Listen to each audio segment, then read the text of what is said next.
Querida igreja, Pai do Senhor Jesus, vamos ao texto, que é o tema desse evento. Voltar lá ao capítulo 40. Eu agradeço o carinho, a paciência da igreja para conosco, mais uma vez, pastor Marinaldo e todos os demais irmãos sempre nos recebem tão bem.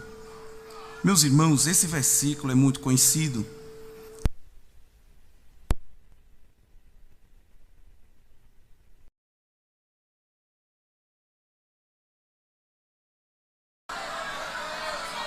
Glória a Deus. E quando começamos a ler o capítulo, é tão rico esse capítulo que vale a pena a gente ir meditando versículo por versículo. Os irmãos aguentam, diga amém. Porque tem muita coisa boa aqui, irmão.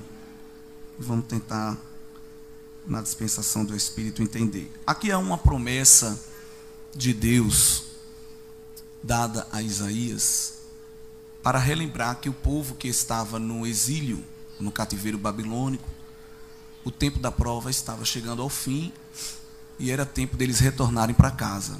Porque quando Deus usou Jeremias para dizer que o povo ia ser julgado, castigado pelo pecado de idolatria, indo ao exílio, Deus já deu o prazo de validade daquela provação, daquele castigo, que iria durar aproximadamente aí 70 anos. Isso mostra que ele estaria no controle de todas as coisas. Era ele quem ia permitir o povo ir, não era Nabucodonosor que ia levar. Porque o texto sagrado diz que Deus entregou o povo na mão de Nabucodonosor. E era Deus quem ia trazer de volta. Não era Ciro que era bonzinho. Era Deus no coração de Ciro para ele liberar o povo para retornar. E essa profecia aqui é em torno de 150 anos antes de Ciro nascer. Então, Ciro ainda não era nem um embrião, os pais dele ainda nem pensavam em fazê-lo, e Deus já estava revelando o projeto que ele tinha na vida do seu povo.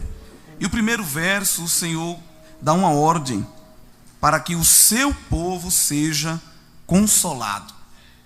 Quando o povo irritava Deus, Deus usava um pronome de distanciamento, este povo. Lembra-se de Êxodo 33, quando Deus se ira com a rebeldia, a obstinação, chama o povo de contumaz, de rebelde, e diz assim para Moisés: Moisés, eu não vou mais, porque este povo aí é um povo desobediente. Aliás, o teu povo, Moisés, é um povo contumaz e rebelde, e eu não vou com o teu povo. Olha como Deus está falando, porque se eu for, eu vou destruí-los, eles não vão suportar. E Moisés, muito ousado, tinha intimidade com Deus para isso, corrigiu o pronome que Deus usou. Disse: não, Deus, não é meu povo, é teu povo. Se o Senhor que é o dono não está aguentando, imagine eu. É teu, resolve aí. E isso mostra que quando Deus estava rejeitando, ele falava com distanciamento. Mas quando ele estava aprovando, ele usava o pronome possessivo meu, mostrando que o povo era propriedade dele. Ele começou a falar assim lá em Êxodo 19, dizendo: eu escolhi Israel para ser o meu povo dentre os povos. Então sempre houve um relacionamento. Enquanto o povo estava no exílio, Deus falava com distância, mas aqui ele já começa a falar mostrando uma intimidade, que ele ia restaurar a intimidade e o relacionamento que ele tem com o povo. Inclusive, Deus continua fazendo isso, porque se ele dependesse de mim e de você, para que a gente mantivesse a intimidade e o relacionamento com ele, eu nunca ia ter sucesso, porque a gente sempre está quebrando esse relacionamento, a gente sempre está se distanciando. Deus pede para a gente orar, a gente vai assistir um filme. Deus pede para a gente ler a Bíblia, a gente vai ler a conversa no Zap. Deus manda a gente jejuar, a gente vai tomar aquele café da manhã bem saboroso, Outro dia, outra hora, estou cansado, estou daquele jeito. Então, se Deus dependesse de nós, da nossa iniciativa, quase nunca haveria esse relacionamento. Mas sempre Ele está tomando a iniciativa. E quando é quebrado, Ele também toma a iniciativa de ir ao encontro, de chamar: vem para perto, fica aqui comigo, eu tenho um mistério contigo, eu tenho um propósito, tenho um projeto, quero trabalhar no teu viver. E Deus aqui manda o profeta convidar o povo à consolação, porque o tempo do castigo e da servidão ia acabar. Porque toda prova tem data de validade. A gente passa na provação, a gente não fica nela, irmão. Por isso que a provação, o tratamento de Deus não mata, não destrói, pelo contrário, fortalece, faz crescer, amadurece. Crente que tem alergia à prova, que não suporta tratamento de Deus, este sim está fraco. Mas o crente que passa na fornalha, no funil embocado, no rolo compressor, na noite escura, na cama curta, não é? Glória a Deus. Cálice amargo, entra na fornalha, entra em cova, passa no vale da sombra da morte. Era para ele ser um zumbi. Você olhar para ele e dizer assim: misericórdia, irmão, o que é isso? Ele dizer: é muita prova. Mas não, é o crente mais forte, embelezado, fervoroso, animado. Até porque, se a gente fizesse aqui um teste simples, empírico, disse assim: quem está passando uma prova grande mesmo, irmão, grande daquela, quase todo mundo ia levantar a mão. Eu vou levantar logo as duas. Mas olha, você vê como está a gente aqui hoje, tudo animado, né? O povo se arruma para ir para uma boate e sai tudo acabado, 1h30, 2 horas. A gente vem, dá glória, marcha, pula, canta, profetiza, passando numa luta, bebendo um cálice amargo, mas não tem ninguém fazendo careta, porque tem uma anestesia do Espírito Santo. Aleluia! Crente nenhum tem direito de ficar com cara feia, dizendo que é porque está na prova. Porque se está fazendo careta é porque está sem anestesia, está sem o consolo, está sem a presença de Jeová. Por isso que a gente está só rindo, só dando glória, falando em língua, levantando a mão. E Satanás diz: o que é que eu faço para irritar esse povo? Nada. Tu não vai conseguir fazer nada, porque em nós há o fruto do Espírito, a alegria do Senhor e a nossa força. As nações se embravecem, as montanhas se abalam, as águas se perturbam, os montes se jogam no meio dos mares, mas há um rio cujas correntes alegram a cidade de Deus. Há um rio passando aí na tua vida. E o Senhor está no meio desta cidade, ela não será abalada. As nações se embravecem, os reis se irritam, ele levanta a sua voz e a terra se derrete.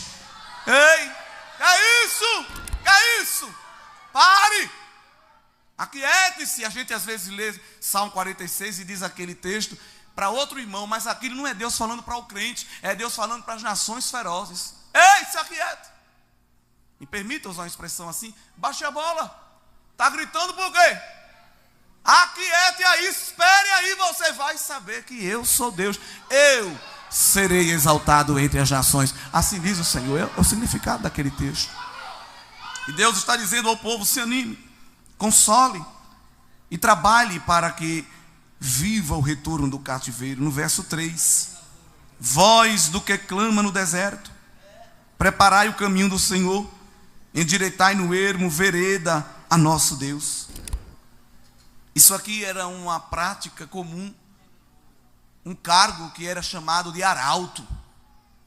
Os arautos eram aquelas pessoas que iam andando na estrada avisando que um rei vinha visitar um povoado. O rei está vindo aí, organiza, bota a melhor roupa, te arruma, que o nosso monarca vem visitar a nossa cidade e nós queremos recebê-lo, recepcioná-lo. A igreja é o arauto de Deus. Ele está vindo aí, com as suas carruagens reais, com o seu anel de selar, com o seu cetro poderoso. E alguém olha e diz: é um bando de desocupado, fanático, fundamentalista. Fica só dizendo que o rei vai vir, que o rei vai vir, que o rei vai vir. Cadê ele? Você vai ver, ele está vindo. Glória a Deus. Interessante que a palavra preparai o caminho no original significa tirai os tropeços. Porque tem muito tropeço no caminho. E tem muita gente caindo por causa desses tropeços. Mas a igreja foi chamada para aplanar a estrada. Vê que mistério, igreja. O Senhor nos chamou para tirar os obstáculos do caminho. Só que esses obstáculos a gente não consegue tirar. Porque o verso de número 4 fala de vale e fala de monte. Quem é aqui que tem poder de pegar um monte e dizer se abaixe? Quem é que tem aqui o poder de pegar um vale, uma depressão e dizer suba? Ninguém. Parece que a tarefa que Deus está nos dando é uma tarefa descabida, que Ele está nos dando um trabalho que a gente não consegue fazer, mas o nosso trabalho é preparar o caminho. Nosso trabalho é tirar o tropeço. E quando a gente se encontra com algo que a gente não resolve, aí Ele promete: não, essa parte é comigo. O outeiro é grande, a montanha é alta, eu vou fazer ela se abaixar. O vale é profundo, eu vou fazer ele levantar. E aqui não necessariamente estamos falando dos acidentes geográficos de relevo. Pode ser a montanha do orgulho, da prepotência, da vaidade, da soberba, de alguém que diz assim: é do jeito que eu quero, quem manda aqui sou eu, você só faz se eu deixar. Aí está olhando para você assim, mas se esquece que acima dele tem outro olhando para ele dizendo: estás muito grande.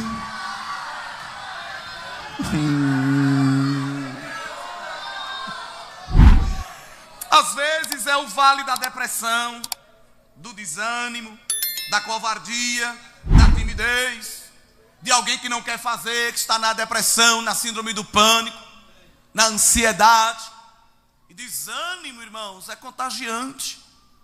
É tão contagiante que quando Deus institui a lei mosaica, Ele diz assim: quando for convocar para a guerra, antes de sair para a guerra, diga logo aos covardes que fiquem em casa, para não acontecer de o desânimo deles vir a contagiar o povo. Por isso que quando Gideão deu aquele grito: os covardes e medrosos volte, ele estava cumprindo a lei. Porque o desanimado, ele infecciona o coração de outra pessoa. Você está até querendo ir. Vai para onde? Não, tem que ir para o congresso. Mas hoje não já vai amanhã? Tu já vai domingo? 3 dias? Aí o outro estava animado e disse: mas não é mesmo? Eu não vou não então, né? Eu vou só um dia. Aí Jeová diz: eu vou pegar esse desânimo, vou arrancar, vou tirar essa falta de fé, essa incredulidade. Deus está agindo, Deus está operando, e eu não estou vendo nada. Sei para que tanta glória? Para que tanta aleluia? É um vale da sombra da morte, mas Jesus chega lá, espanta o espantalho do medo, e quem está trancado sem querer sair, agora é que vai lá para frente e diz: vem comigo que eu estou animado para fazer a obra. O Senhor é especialista em ir aonde ninguém vai. A nossa tarefa, igreja, é somente trabalhar, a nossa tarefa é fazer, a nossa tarefa é marchar. O que for maior do que a gente, o Senhor vai tratar. O que está torcido, Ele endireita, porque Ele tem retroescavadeira, Ele tem trator espiritual. Ai Deus, eu não vou não, que o caminho é esburacado. Vá marchando, porque diante de você eu estou indo com a minha pá. Estou tirando tudo, porque a igreja tem que marchar. E alguém está rindo, dizendo: ah, eu quero ver eles passar aqui. Tu vai, Satanás, é explodir quando tu vê a igreja marchando. E não é andando como quem está andando esburacado, não. É marchando aqui, olha, sem tropeçar com o pé em pedra. Porque Jeová está dando visão e mostrando: aqui tem tropeço, tira. Aqui tem embaraço, tira. Aqui tem uma arapuca, colocaram para te derrubar, tira. Porque eu quero tu marchando. E não fica preocupado com nada não, porque eu estou na tua dianteira, mas também estou na retaguarda, porque o inimigo é covarde e quer te atacar por trás, mas na tua retaguarda eu também estou marchando e te blindando e te visibilizando. Vem seta, vem feitiço, vem palavra de maldição, mas não toca, porque há muro de fogo ao teu redor. Tem o leão da tribo de Judá marchando ao teu lado, e tem o sangue do cordeiro no umbral da porta. A seta que vier vai ter que fazer a curva, porque o Senhor não permitirá que a sua igreja pare de marchar até chegar no final. Não permite. Aleluia.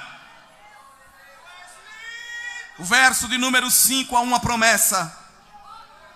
Os reis, quando vinham, o que chamava atenção era a carruagem.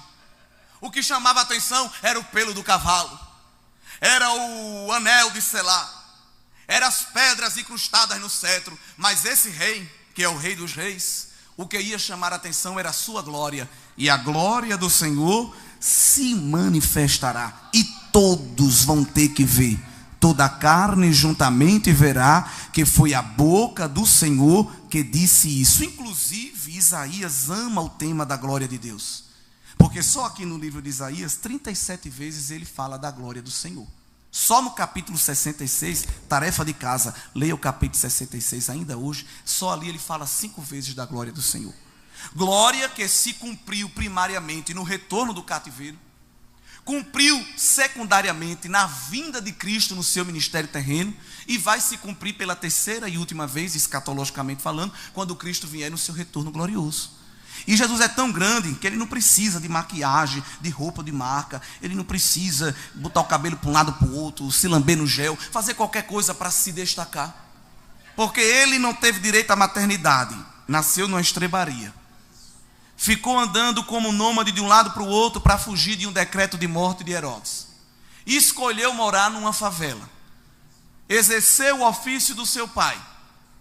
Quando ia pregar, não lembravam nem de dar um crachá a ele. Quando terminava de pregar, ninguém nem chamava para tirar uma foto. Já tinha gente com a pedra na mão para jogar, porque não suportava a pregação dele. Quem é esse aí? Ele não frequentou minha aula da EBD? Ele não foi meu aluno discipulado? Não é este o filho do carpinteiro? Ele está pregando melhor do que a gente, diziam os escribas, e faziam complô para derrubá-lo. Aqui ele não prega mais. Jesus não dizia: eu não quero mais ser pregador. Não, quer que eu pregue aqui não? Eu vou ali para outra cidade, que lá tem gente para me ouvir. Sempre oprimido, sempre perseguido.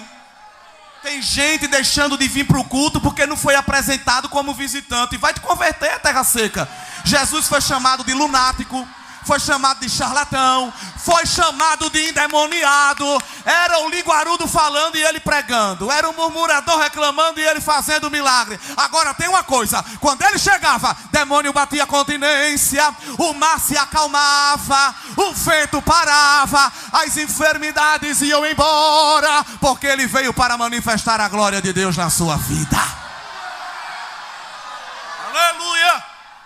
Não tinha os melhores ternos, não tinha motorista, e não enganava os seus amigos. Quando um disse assim: Jesus, eu quero carregar sua mala, eu quero ser seu assessor, eu quero ser o empresário das suas agendas. Eu disse: meu filho, eu não aconselho você me acompanhar. Porque a raposa, irmão, raposa é um animal vil para o judeu. As raposas têm ninho para dormir. Os animais selvagens têm toca, mas o filho do homem não tem direito nem uma pensão de posto de BR para reclinar a cabeça. Eu não tenho nem travesseiro. Não vem atrás de mim com interesse não. Agora quer vir, quer me seguir? Renuncie a si mesmo, tome a sua cruz.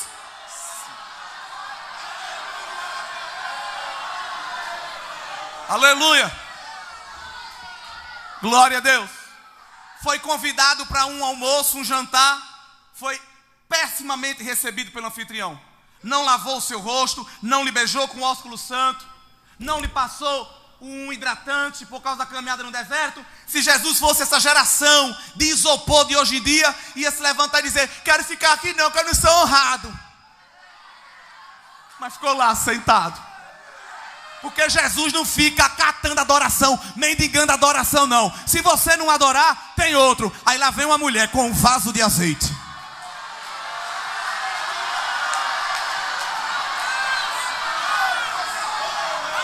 O anfitrião ruim não deu um pinguinho de óleo. A mulher chegou com um vaso. Aleluia. O anfitrião não untou o rosto. A mulher derrubou o conteúdo todinho no pé. O anfitrião não deu água para ele lavar as mãos. Ela regava Jesus com as lágrimas. O anfitrião não deu ósculo santo. Ela beijava o pé e com o cabelo ia enxugando. Era chorando e dando glória, chorando e dando glória, e adorando, porque sempre tem alguém para adorar. Sempre tem alguém para adorar. Alguém murmura, alguém ridiculariza, mas tem alguém quebrando o cântaro. Tem alguém quebrando o cântaro. Tem alguém derramando óleo. Tem alguém beijando os pés do mestre. Tem alguém derramando lágrima de adoração. Ele está presente e é digno da nossa adoração, porque aonde ele chega, ele é o principal. Ele é o centro.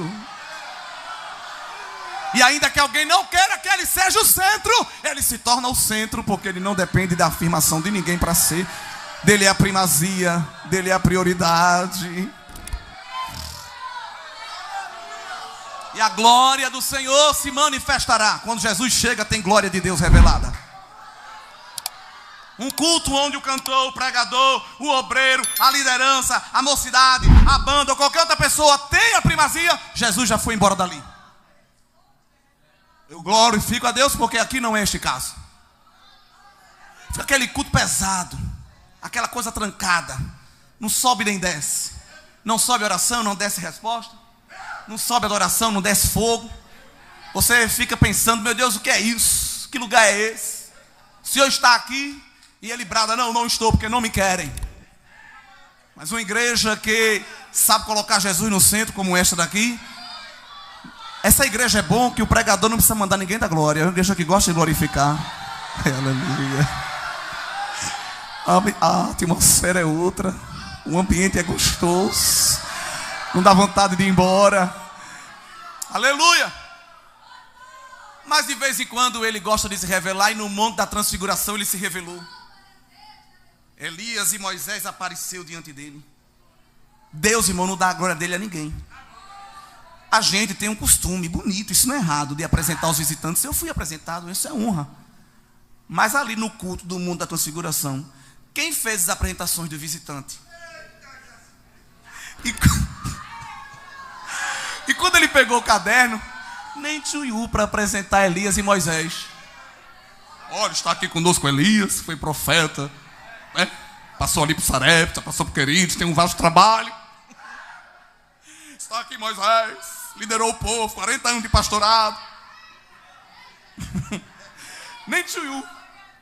Não falou nem de um nem de outro. O céu se abriu e Deus bradou: está presente hoje o meu filho amado, em quem a minha alma tem prazer.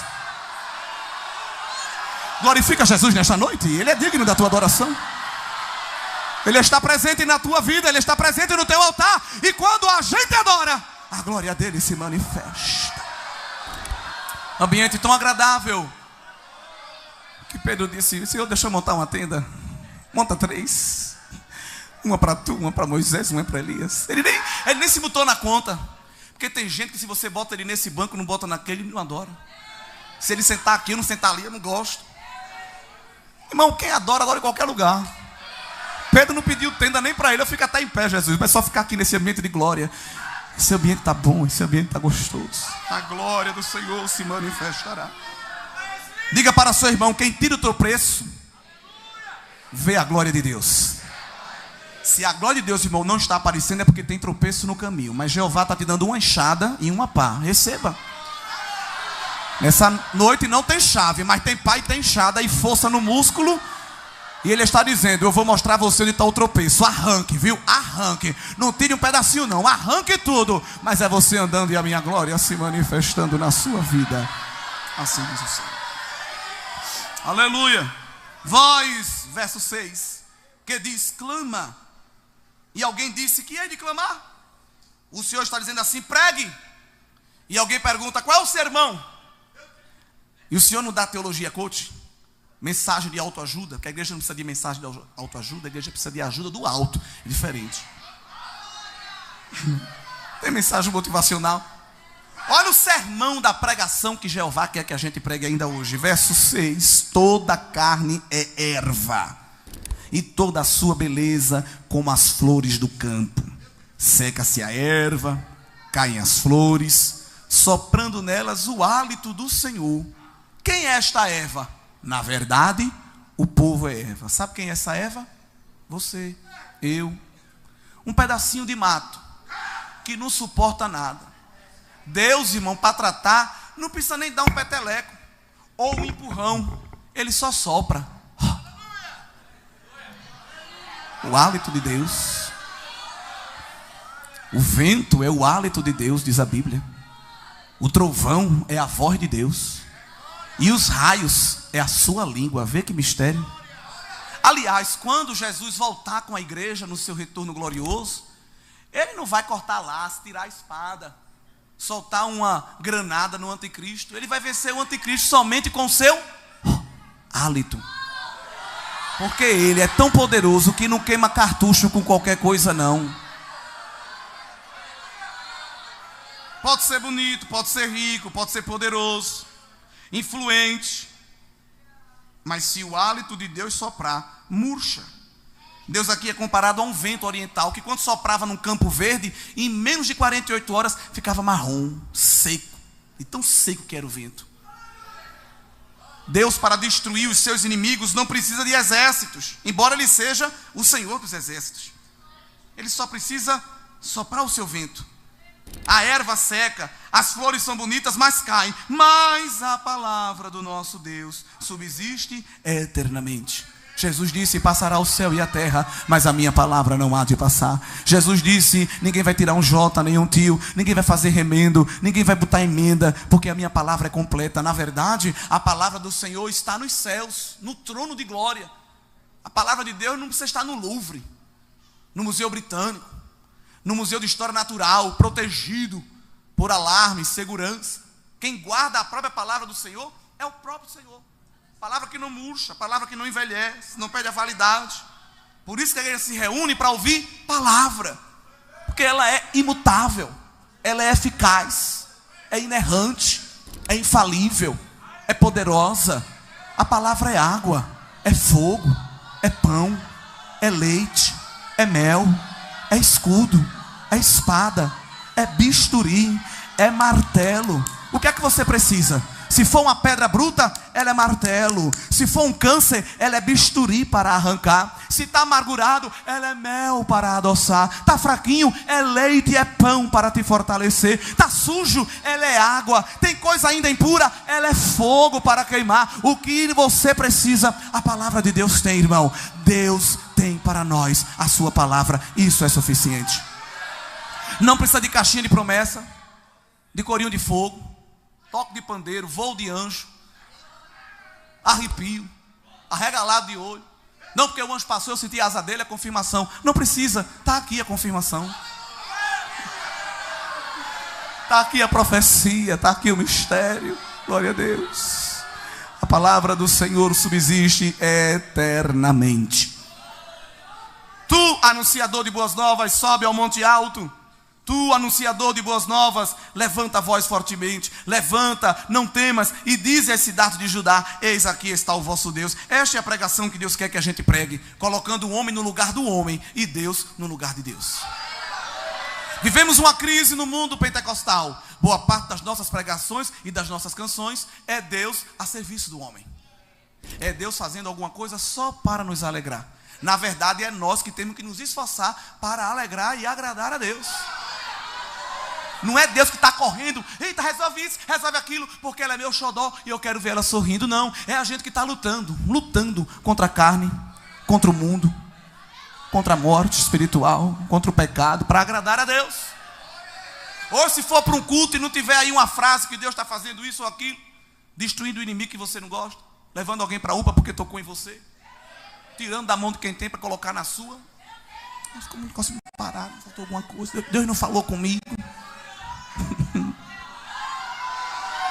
Mas a pregação coloca o homem no lugar dele, no lugar da humilhação, do quebrantamento, do altar. Jeová tem um espinho para estourar balão de ego de alguém, fazer entrar na sua presença.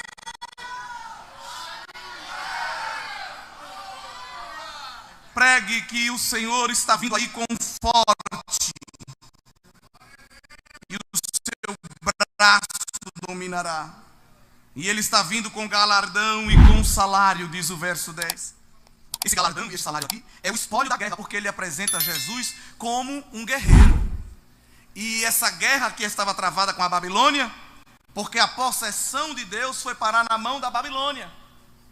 E quem é que ia recuperar esta possessão? Que era o seu povo, o próprio Deus. Então Jesus ia vir marchando com o espólio da guerra, que não era ouro, nem era prata e nem era bronze, era o próprio povo liberto. Aliás, ele não fez isso só uma vez. Quando ele dá o brado na cruz do Calvário, que vai tirar a chave da morte, do inferno, da mão de Satanás. Efésios 4 diz que ele levou o cativo do cativeiro. Ele propôs uma mudança, porque os justos, quando morriam, ficavam ali na sepultura, o seio de Abraão. Mas na nova aliança, Jesus muda o endereço. Agora vai para a morada intermediária dos justos, lá no terceiro céu, aguardando o dia da ressurreição. Então quando Jesus morre e ressuscita, ele permite essa mudança. Ele leva um grupo de gente justa com ele, e não chega de mão vazia no céu. Isso é mistério, entre linhas da palavra, mostrando que ele é guerreiro. E qual foi a guerra que ele venceu ali? Contra Satanás, o inferno e contra a morte, que agora também não tem poder sobre a igreja, porque Satanás está salivando, pensando que vai nos engolir vivo. Mas Jesus sempre chega primeiro e vem marchando como aquele pai que alguém ameaçou o filho, e ele pega o filho aqui e fica aqui, que quem vai resolver isso sou eu. Você tem pai. Calma, você tem pai. Eu estou aqui com você. E Satanás fica querendo nos tragar, mas ele se esquece que Jeová pega na nossa mão e vem marchando. O que foi, cão? O que foi, inferno? Propriedade minha. Comprei com meu sangue. Tem um nome gravado na palma da minha mão. Não mexe não, não toca não. Ah, se não fosse o Senhor, o inimigo nem nos mastigava, ele nos engolia vivo. Mas Jeová todo dia vai lá no laço e quebra o laço.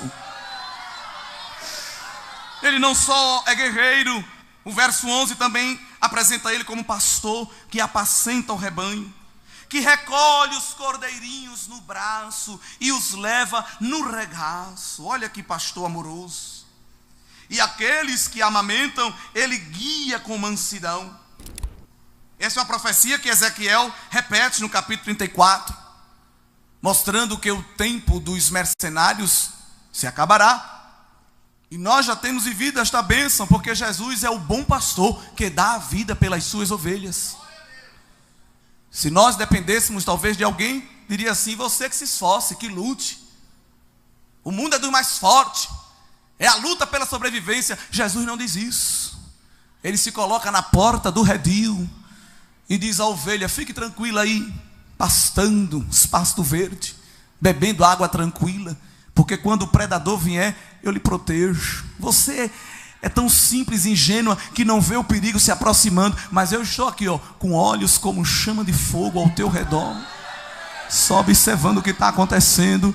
E quando o chacal, a hiena, a raposa que é querer te predar, eu, Senhor, vou lutar pela tua vida. E o mercenário, ele não está preocupado com a tua vida, mas o bom pastor está preocupado com a minha e com a tua vida. Tem pasto, tem água e tem livramento e proteção na sua presença. O povo estava desgarrado, o povo estava desterrado, o povo estava disperso, mas ele ia chegar com a sua voz para juntar um grande rebanho. Olha aqui, olha, quem atrai este grande rebanho é o pasto verde e as águas tranquilas do bom pastor. Eu vou hoje ali no culto, porque a minha alma vai ser dessedentada. O deserto é grande, a luta é tremenda, dentro de casa é guerra travada, mas você corre para o rebanho de Jeová. E quando chega, ele está na porta. Vem, ovelha, vem comer do pasto verde, vem beber das águas tranquilas. Eu vou refrigerar a tua alma. A cabeça estava quente, querendo tomar decisões precipitadas, fazer o que não agrada ao Senhor, mas ele chega para tratar o nosso coração, para tratar a nossa alma. E aqui a gente pode ficar tranquilo, porque nós vemos só em poucos versículos que na nossa vida ele é rei, na nossa vida ele é guerreiro, na nossa vida ele é pastor. Se ele é rei, é ele quem domina. Se ele é guerreiro, é ele quem livra. E se ele é pastor, é ele quem cuida. Não precisa de mais nada. Nós temos o domínio, o controle, nós temos o alimento, o cuidado, e nós temos o livramento deste Deus. Alguém pensa que pode fazer o que quer com a igreja, mas não pode, porque quem protege a igreja não são as supremas cortes, quem protege a igreja não é os conselheiros tutelares, com todo respeito, não é força armada, com todo respeito a essas instituições. Quem protege a igreja não é no Ministério Ambiental, não é nenhuma organização de direitos humanos, não é nenhum escritório de advocacia. Quem protege a igreja é este rei, é este pastor, é este guerreiro que vem saltando sobre os montes, com cabelo branco como a lã, com pé como latão reluzente, olhos como chama de fogo, veste de linho fino, cinto de ouro, voz como o som de muitas águas, boca aberta com espada afiada. Ele tem as estrelas na palma da mão, ele passeia no meio dos castiçais, ele fala e o cedro se quebra, as penhas se abalam, ele marcha na terra e as montanhas se tremem, porque não suporta a apoteose da sua glória. Ele não precisa de trio elétrico, porque a voz dele é ouvida até sobre o som das muitas águas, como diz o salmista. Os dilúvios, as cachoeiras, você não consegue falar e ser ouvido, mas quando El Shaddai brada, a voz dele é ouvida até no meio das águas revoltosas. Aleluia. Esse capítulo é forte, mas há aqui 5 perguntas que Deus faz. E quando Deus faz pergunta, irmão, pode sentar para ouvir, que vem coisa boa. A primeira pergunta é: quem é o Criador? E ela é respondida dos versos 12 ao 17. A segunda é: a quem ele pode ser comparado? Versos 18 ao 20. Quem é que coordena, rege, domina os reinos poderosos deste mundo? Versos 21 ao 24. A quem novamente podemos comparar a este Deus? Versos 25 e 26. E depois que Deus se apresenta com todas essas qualidades, ele pergunta então por que Jacó está tão desanimado. Porque Deus primeiro dá uma injeção de ânimo para poder perguntar por que o homem está desanimado. E ele encerra fazendo uma promessa tremenda no versículo 31. Mas vamos continuar ainda, temos um tempo. O verso de número 12, Deus começa a se apresentar como Criador e diz assim: quem foi que pegou a mão com o palmo aberto e conseguiu medir as águas? No planeta Terra, 70% é água. É muita água. É água que nenhum de nós consegue dominar. Aliás, tem partes deste planeta que o homem não consegue chegar. As regiões alpinas, tem gente morrendo tentando escalar o Everest. E às vezes nem é o Everest, montanhas menores. As zonas abissais do oceano, a gente não consegue chegar lá nem com os melhores equipamentos. É muita pressão para baixo, é muita pressão para cima, tudo muda. E a gente não consegue.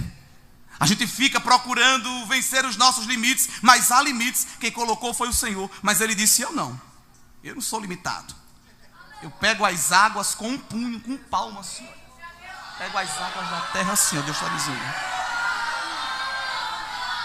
Eu meço o céu assim, olha, com a mão. Eu não preciso de compasso, de régua, de cálculo diferencial integral, fazer alinhamento das estrelas. Eu abro a mão assim, vejo a medida dos céus. Eu pego todo o pó da terra. Uma faxineira ali, ó, em casa, ó, a gente varrendo, não consegue juntar um pó, pega uma pá. Um pó da sala, bota assim com a vassoura, sempre tem um pó que passa, aí vira pá de novo. Tem que fazer umas 4 vezes. Varrer casa é uma arte. Jeová diz: eu pego o pó da terra todinho, a areia, os sais minerais, assim ó, na minha mão. Aleluia. Muito bom esse capítulo. Eu amo esse capítulo. Quando eu vi que era esse capítulo, eu amei. Verso 12, ele diz assim: os homens ficam lutando para escalar as montanhas e os outeiros. Eu não preciso escalar não. Eu pego as montanhas, o Everest, o Himalaia, os Andes, Pico da Neblina, Pico do Papagaio, pego Kilimanjaro, essas montanhas todas e boto na minha balança. E ela não quebra não, porque eu tenho um contrapeso. Quem é que me deu ordens de opinião? Quem me ensinou? Quem me aconselhou? Qual foi a reunião que eu participei? Qual foi a bancada de ministério que eu tive que sentar para perguntar: olha, onde é que eu boto a água? Aonde é que eu boto a terra? Aonde é que eu boto os animais? Nunca precisei me reunir. Eu abria a boca e falava: haja e havia, haja e havia, do nada. Aleluia. Interessante que ainda hoje tem alguém que quer ser conselheiro de Deus. Deus às vezes quer fazer algo na tua vida e alguém diz: olha Deus, se eu fosse eu não fazia não. O senhor sabe quem é ele? O senhor sabe quem é ela? Ainda tem gente querendo orientar o trabalhar de Deus. Quando Deus marcou encontro com Saulo no caminho de Damasco, que disse: fique orando, viu? Fique comportado aí orando, que eu vou mandar um profeta lhe visitar. Você vai ficar cego até lá. E quando Deus falou aqui com Saulo, falou com o profeta do outro lado: profeta, Anania, está aí a localização. Vá visitar Saulo de Tarso, que está orando. Quem? Não, Deus. Isso é uma emboscada. Isso é uma armadilha. Olha a pergunta do profeta para o Criador: o senhor sabe quem é Saulo? Ai, se Deus dependesse dos relatórios que alguém tem para falar de mim e de ti. Quem vai pregar é ele. O senhor sabe. Quem vai cantar é ela. O senhor, olha, é ele que vai ser o líder. O senhor conhece. Jeová não para dar resposta a quem está perguntando muito. Ele repete a ordem: vá, porque para mim ele é um vaso escolhido. Vá. É alguém perguntando e Jeová ordenando. É alguém perguntando e Jeová ordenando. É alguém perguntando e Jeová ordenando. Vá, porque ele para mim é um vaso escolhido. E vai pregar aos gentios, aos judeus e aos reis. Deus não precisa pedir permissão, conselho, opinião. Deus não faz questionário de satisfação com o cliente. Você se gostou, deu like. Se você não gostou do que eu fiz, deu dislike. Não, ele vai trabalhando, ele vai fazendo. Quem gostar, gostou. Quem não gostar, não gostou. Porque não tem serviço de atendimento ao cliente no céu, não. Ele é soberano. Aliás, o céu não é democracia. O céu é monarquia. E ele é o soberano que está sentado no trono e faz tudo como lhe apraz, diz o Salmo 115. Irmão, quando Deus quer humilhar alguém grande, ele humilha. Tem nações aí nesse país achando que elas são a dona de tudo. Eu não preciso nem citar, porque se a gente está atento ao que acontece, a gente vê. Tem nações aí que acham que sempre foram e sempre serão, e ninguém pode desfazê-las. Aí o que Jeová diz dessas nações: olhe, eu olho para as nações, verso 15, e vejo como uma gota no balde. Aquele balde que você encheu d'água para fazer alguma coisa, tirou a água todinha, sempre fica uma gota ou outra, né? Pronto, para mim é aquela água que restou ali. Aí Deus ainda humilha mais. Aliás, as nações que se acham poderosas, para mim é como o pó que fica na balança. Aquela balança que a gente compra macaxeira, inhame, na feira mesmo, que sempre fica ali uma poeirinha. Aquela poeira é tão desprezível que não precisa nem limpar, porque ela não altera o peso. Sim ou não? Jeová está dizendo outra linguagem. Essas nações aí para mim é como nada. Ah, mas ela tem exército, ela tem ogiva nuclear, ela tem muito ouro. Para mim é como o pó que fica na balança. Não influi, nem contribui. Não fede nem cheira.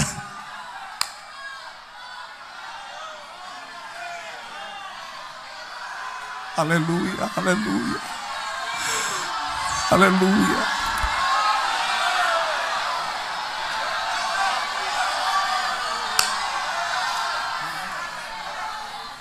Verso 16, Deus continua humilhando os soberbos. Dá para falar mais uns minutos, irmão? O pastor disse que eu poderia ficar à vontade.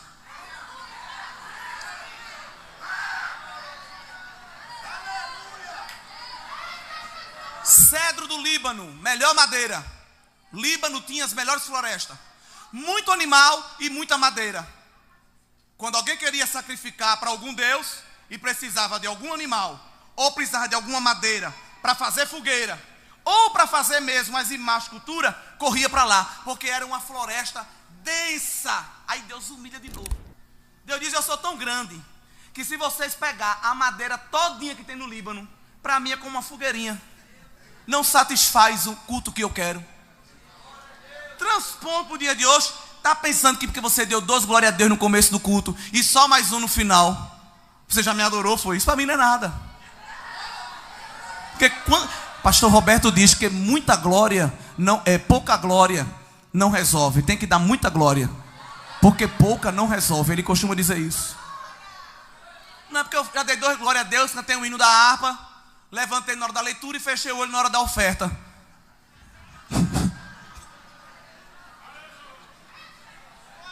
Aí, esse culto é um levanta e senta, é um levanta e senta.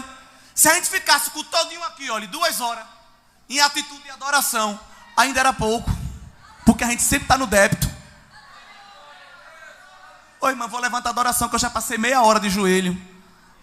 Você pode passar 2 dias. Deus nunca vai olhar do céu e dizer: olha, ele orou 2 horas. Ei! Oh, aleluia! Eita! Ela cantou os 640 hinos da harpa. Deus nunca se impressiona com a nossa adoração. Agora nós nos impressionamos com a glória. A manifestação do poder dele é diferente. No verso 17, o Senhor diz: todas as nações são como nada. Ele considera menos do que nada. É muita humilhação. Deus está colocando os soberbos lá no lugar deles. Vocês não são nada, vocês são menos do que nada. Quanto é isso? Eu não sei, pronto, é o que vocês são. É algo sem medida. Deus não dá ibope, Deus não dá aparência, espaço a alguém que quer tomar o lugar dele. Nabucodonosor era tão grande, tão grande, tão grande aos seus olhos e ao do povo, que ele pensava que estava acima de qualquer Deus. E quando erigiu aquela coluna e disse para o povo: é para adorar, tinha no meio da multidão 3 jovens que ensinaram a eles que não se adora a ninguém, porque só há um Deus verdadeiro. Aí eles ficaram lá. Aí alguém disse: eu acho que tem algum problema aí de dialeto, que eles são hebreus, a gente está falando de caldeu, embora o menino fosse fluente. Nabucodonosor mandou chamar e disse: eu vou repetir, que eu acho que vocês não entenderam. Vou desenhar. Tocou o tambor, se curva. Só isso. O menino disse: mas esse é o problema, é que a gente não se curva. Olha, irmão, a adoração da igreja é uma coisa linda. Irou Nabucodonosor, disse: vocês vão se curvar. Vocês estão pensando que são o quê? Vocês têm que me adorar. O decreto é meu, eu que mando aqui.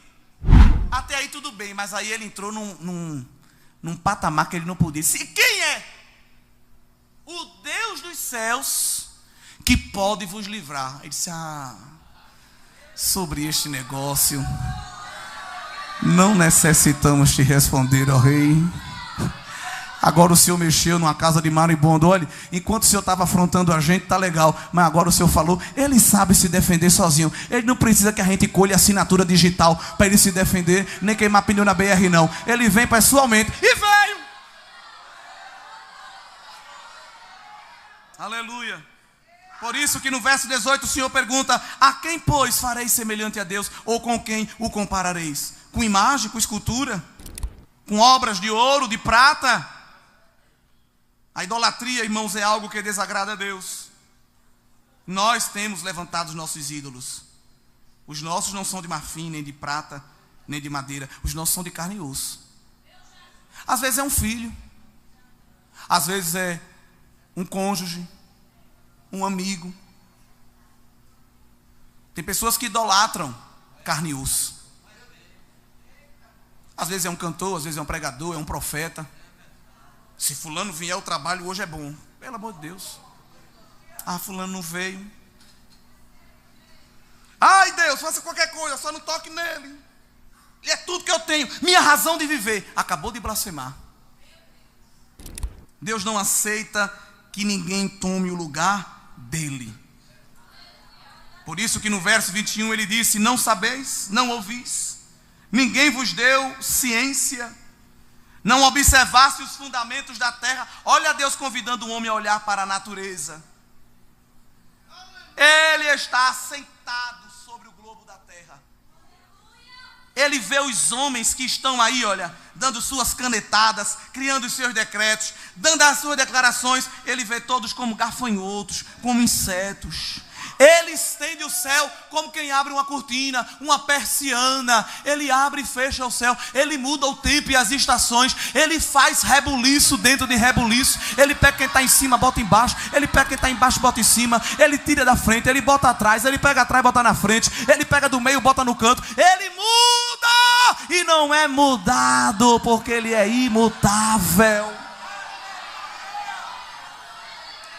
Aleluia. Verso 25, o Senhor pergunta: a quem, pois, me farei semelhante, para que eu seja semelhante? Diz o santo. Aí estamos chegando no fim, no verso 26, é um dos que eu mais gosto.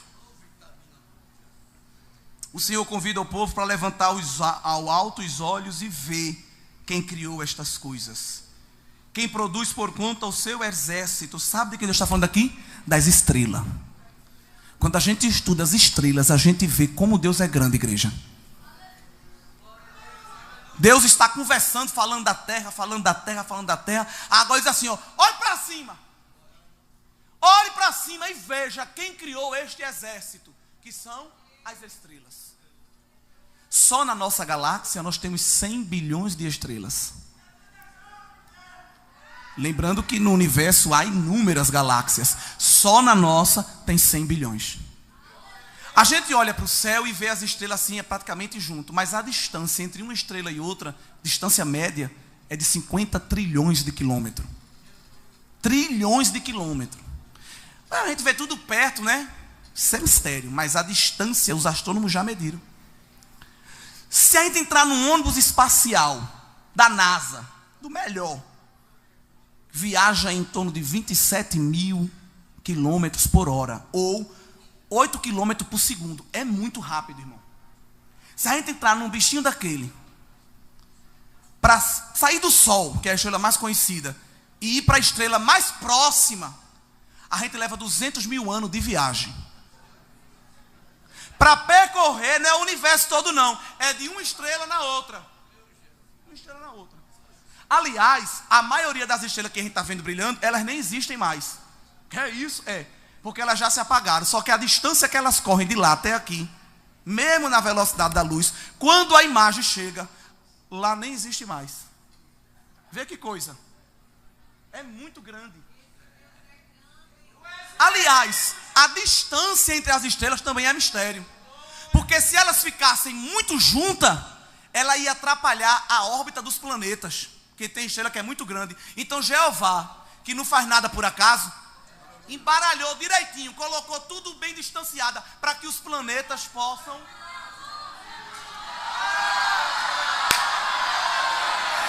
Não foi nenhum engenheiro, não. Foi ele quem disse: tu vai ficar aqui. Ursa Maiota fica aqui. Ursa Menota fica aqui. Escorpião, Ave Maria, Estrela Maria, sei lá como é os nomes. Vocês vão ficando aqui. Eu estou ordenando. E o profeta diz que é Jeová. Chama as estrelas pelo nome e elas comparecem. Senhor, Criador.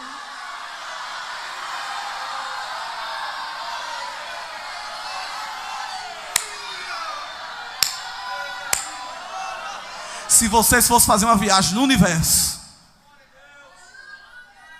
só do tempo de Jesus para aqui foi 2000 anos. Se a gente fosse percorrer de uma estrela para outra que a gente vê no céu, nesses 2000 anos que passaram, a gente só tinha feito 1/100º da viagem. 1% da viagem teria sido só feito. Mas ele está sentado sobre o seu trono e chama para elas se apresentarem. Não só ela. Jó disse que os relâmpagos comparecem diante do trono. Dê a localização de onde o Senhor quer que a gente caia.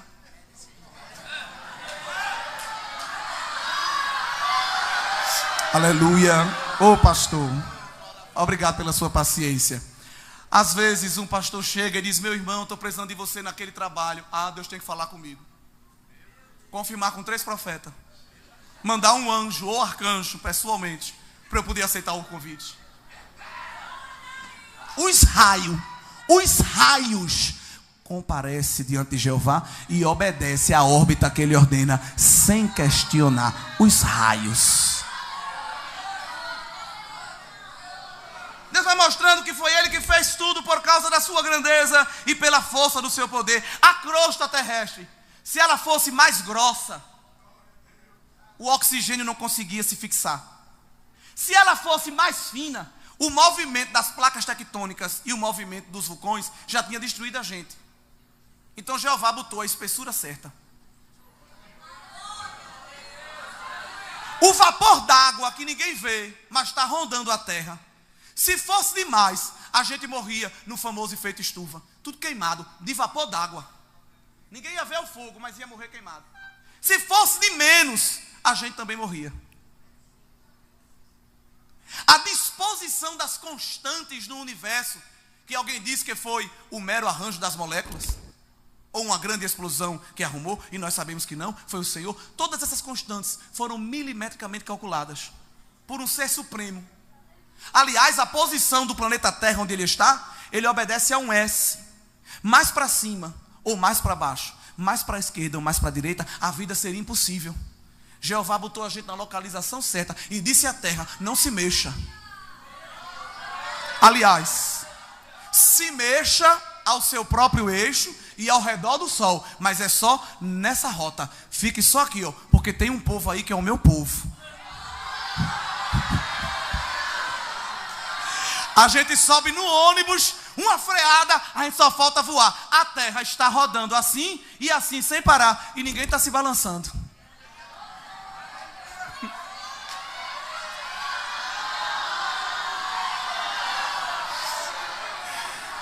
Ele botou uma força chamada gravidade.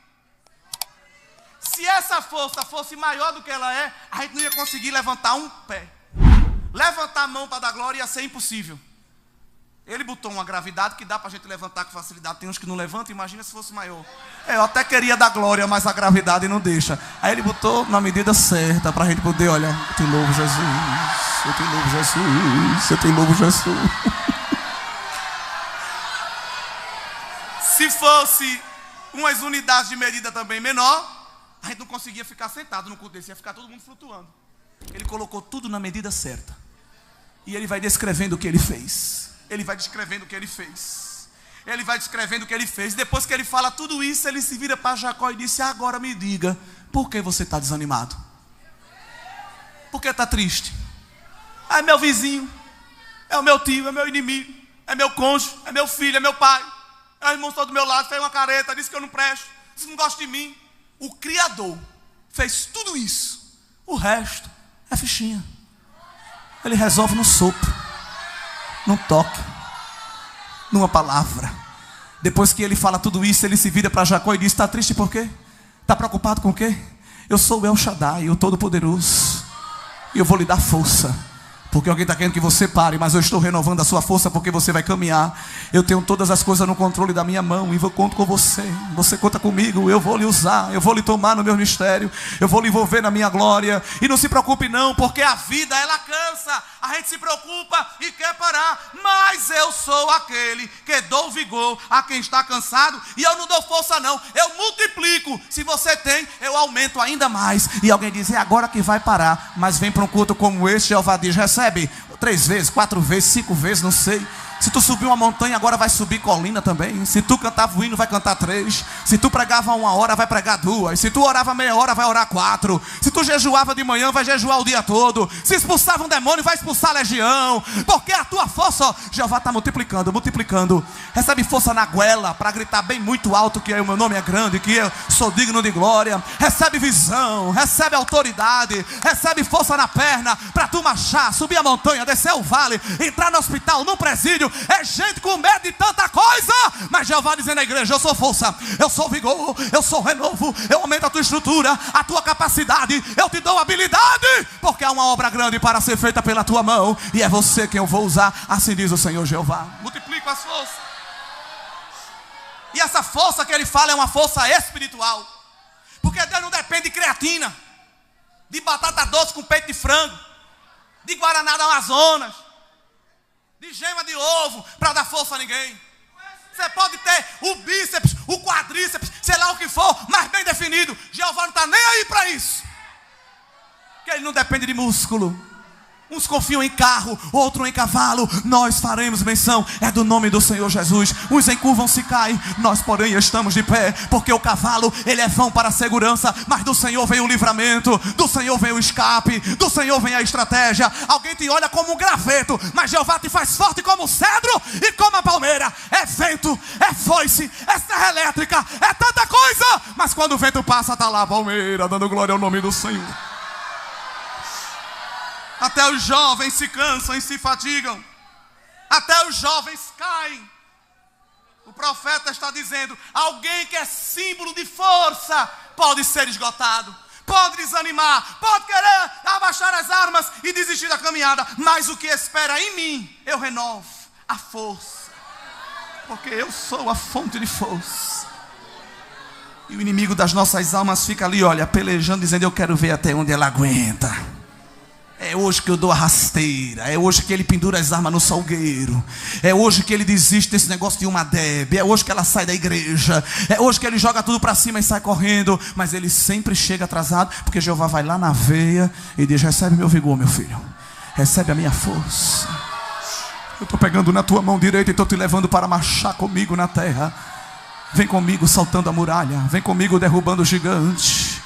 Olha, irmão, tem força maligna querendo te parar, mas Jeová está entrando nos teus músculos espirituais aqui esta noite.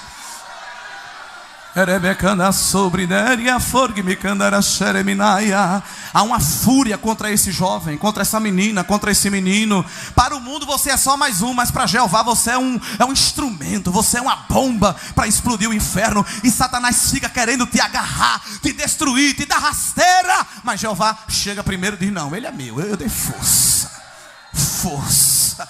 Recebe ânimo, recebe vigor, recebe alegria, porque tu não vai só andar não, tu vai correr e vai voar, como diz o texto bíblico. Quando aqui as coisas estiver difícil, Jeová diz para as águias espirituais: receba força. Aí ela plana e dá um voo, e os predadores ficam lá embaixo querendo buscar, mas o crente já está nas alturas, cantando e contando o livramento que Jeová tem para dar à minha vida e a tua vida. Esse congresso vai ser um congresso de renovação espiritual. Gente que deixou de orar vai passar a orar mais. Gente que deixou de evangelizar vai passar a evangelizar mais. Gente que está fraquejando na fé. Aqui tem pessoas que estão talvez fraquejando na fé, em uma maior ou menor medida. Está aqui dizendo: Senhor, tenha misericórdia, porque o bafo do leão é grande e eu estou sentindo ele rosnar, já vai me tragar. Não, eu sou o leão de Judá, não estou com você. Aleluia. Convoquei uma semana de oração lá na igreja. Estava muito cansado. Esse período do ano é muito cansativo. E no primeiro dia fomos orar, eu e minha esposa, na igreja, tem um bebê pequeno. Orei o primeiro período, depois peguei o menino e disse: fica orando que eu fico com ele. Aí fui para a galeria, não tinha ninguém, a igreja toda de joelho, ninguém viu eu subindo. Fiquei lá orando com ele em pé. Daqui a pouco Deus tomou um vaso, subiu as escadas. Eu digo: meu Deus do céu. Virou até mim e disse assim: eu vi quando tu dissesse a mim que não tinha força. Eu vi quando tu reclamasse até do teu sono. Mas eu trouxe aqui para dizer que estou renovando os teus tecidos. Eu renovo os teus tecidos, as tuas cédulas, e multiplico os teus minutos de sono. Eu estava dormindo e me acordando assim de instante a instante. A gente já dormia cansado, acordava mais cansado ainda. E o Senhor falou na boca daquele vaso, disse: para tu saber que sou eu, ainda essa semana tu vai ter um sono muito bom. Até com o sono do crente Jeová se importa. Naquela mesma noite eu dormi igual uma pedra. Acordei de 7 horas. Alguém olhou para mim e disse: você está parecendo um zumbi. Veja, crente, e seus olhos estão muito escuros. Deus usou o vaso naquele mesmo dia e disse: estou tirando o escuro dos teus olhos. Para um crente fiel, Até espada de Jeová tem. Alguém bota 2 rodelas de pepino no rosto, um som de trilha sonora de cachoeira ou de ondas do mar, e fica 2 horas com um mantra para frente e para trás, para relaxar. Quando sai do spa que dobra a esquina, no próprio trânsito, um sinal, uma coisa, já se estressa. As 2 horas que gastou no spa foi todo pro ralo. Mas o crente vem para o spa de Jeová, dobra o joelho no altar, Senhor, eu não aguento mais. Quando ele está orando, o Senhor chega e diz: tu já estás no meu braço, eu vou te carregar no meu braço, e tu vai chegar do outro lado. Curva a tua cabeça, fecha o teu olho, eu quero orar por você. Senhor Deus,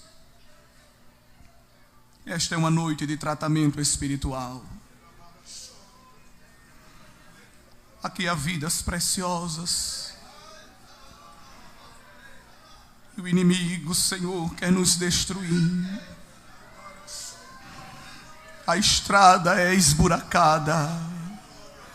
E alguém está gritando, dizendo: aqui você não passa. Derreva sobre mas aonde tem um crente aqui, Senhor, querendo renovo, eu peço agora, pela autoridade desta palavra que foi pregada, faça esse crente sentir agora, Senhor, renovo. Toca agora, Senhor, dos pés. Toca agora, Senhor, na boca. Crente que não falava em língua estranha há muito tempo vai falar agora, porque Jeová está renovando o ânimo. Recebe variedade de língua, porque Jeová está colocando na tua boca. Fala língua que tu nunca falou. Fala mistério que tu nunca falou, porque Jeová está dizendo: eu estou contigo.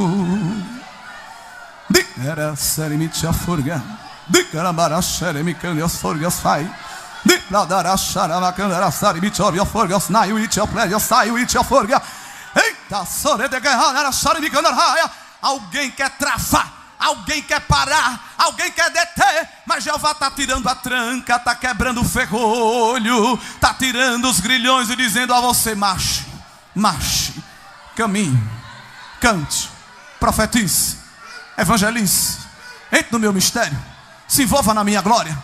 Tem muita gente fazendo cara feia, tem muita gente querendo fazer você parar, tem muita gente colocando o pé para você cair, mas eu estou fazendo os seus pés como da costa. Pule, pule, salte a muralha. Alguém está colocando arapuca para você pisar e ficar preso, mas eu estou colocando força e dizendo a você: salte, salte, salte a muralha, salte, salte a arapuca, porque o caminho é longo, mas eu estou marchando ao seu lado para você chegar do outro lado. Assim diz o Senhor Jeová. Recebe força nesta noite. Ministério da igreja, receba força nesta noite. Toca, Senhor, neste crente e abrace a alma.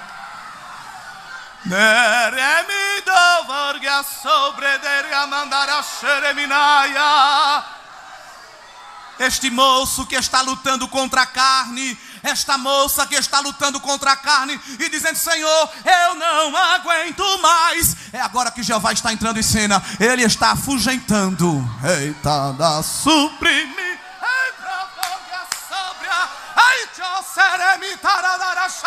Ele está afugentando os tremores da carne e está fazendo você mais leve. Deus está tratando com a intimidade de alguém. Você está sentindo o pecado lhe sufocando, mas Jeová está chegando aqui dizendo: saia mais leve, saia com a alma tranquila, saia com o espírito regozijado, porque eu estou tomando você no meu braço. Sinta o meu braço lhe segurando. Há um cuidado de Deus conosco esta noite. Há um cuidado de Deus com esta igreja, pastor. Há um cuidado de Deus com esta mocidade. Ninguém vai se perder. Jesus Jesus está segurando assim na tua mão. E se cair, vai ser com Ele segurando. Eu estou com você. Eu sou contigo, assim diz o Senhor Jeová. Guarda a tua igreja, Senhor, nesses últimos dias. Guarda, Senhor, a tua igreja. E que possamos continuar marchando até trocar a nossa cruz por uma coroa. Em nome de Jesus, amém.